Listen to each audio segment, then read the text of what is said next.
I'll explain in just a second. Tonight, America, here is what you need to know. Private property is just that. It is private. And the government should only flex their muscles to grab it under the most extreme conditions. Sadly, our border crisis condition is getting more and more extreme every day, and Eagle Pass is paying the price.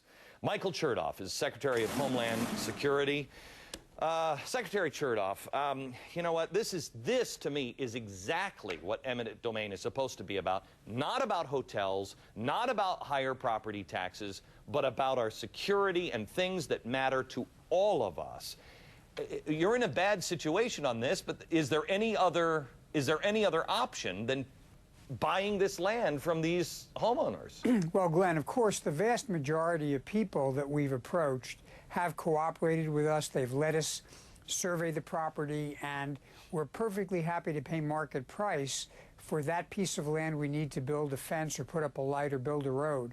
There are some people who have objections to it, and what we can't afford to do is delay the national security and delay the commitment to build this fencing simply because some people prefer not to have their land be used for this kind of activity. Okay. Help me out on this.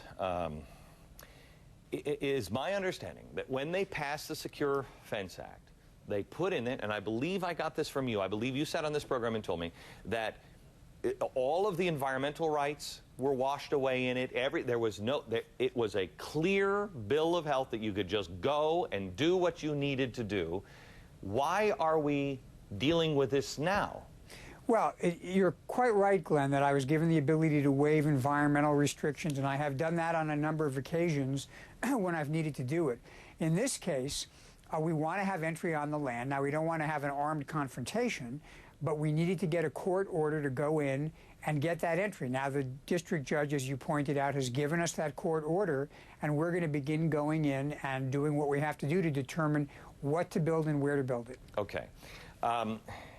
Let me switch the stories on you here for a second, because there were two stories that I've read recently from you. One is, what did you even say? Well, there were 6,000 different kinds of IDs that can get people across the border. It was some ridiculous number like that. You know, obviously part of the border security effort is not just what goes on between the ports of entry, but what goes on at the ports of entry. And it may amaze and frankly disturb a lot of your viewers to learn that up until now, the border inspectors have been presented with up to 8,000 different kinds of identification for people trying to cross the border claiming to be American citizens. And some of these are baptismal certificates or library cards, things which are very, very easy to counterfeit. Why can't we get rid of the library card? Why can't we close the library and baptismal certificate loophole? That's exactly what we are doing as of January 31 of this year. We're going to reduce the number of documents to about 24.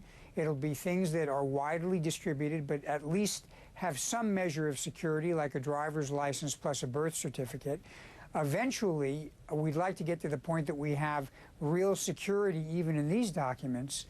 But in the meantime, I'd like to make sure that at least we remove the most outrageous kinds of identification that we've been presented with. Okay, you said also today that you're on the BBC, or it was reported today here in America, that you said that Europe is now a terror threat because you say Europe is a staging ground. We've seen this one coming for an awful long time, but we have the visa waiver program with so many European countries. Why don't we get away from a program that you said, quote, visa waiver program creates very small windows for us to check these people out, end quote? Well, that's been the problem, Glenn, is that for countries where there is no visa requirement, we generally first encounter a person who comes into the country when they arrive at the airport.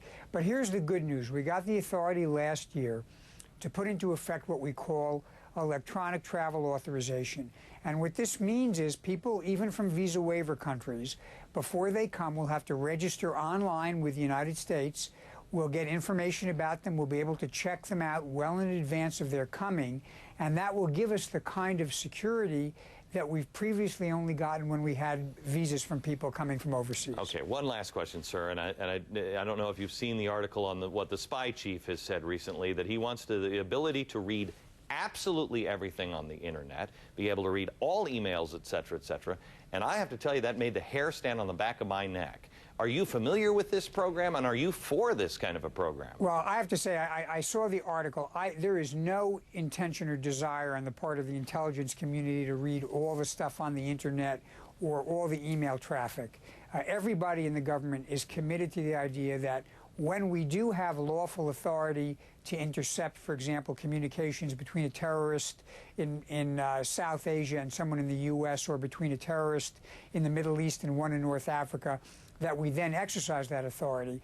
But nobody has the intention of wholesale reading everything or looking at everything. Okay. And I think that was kind of a misunderstanding in the story. Okay, Secretary, thank you very much. Now.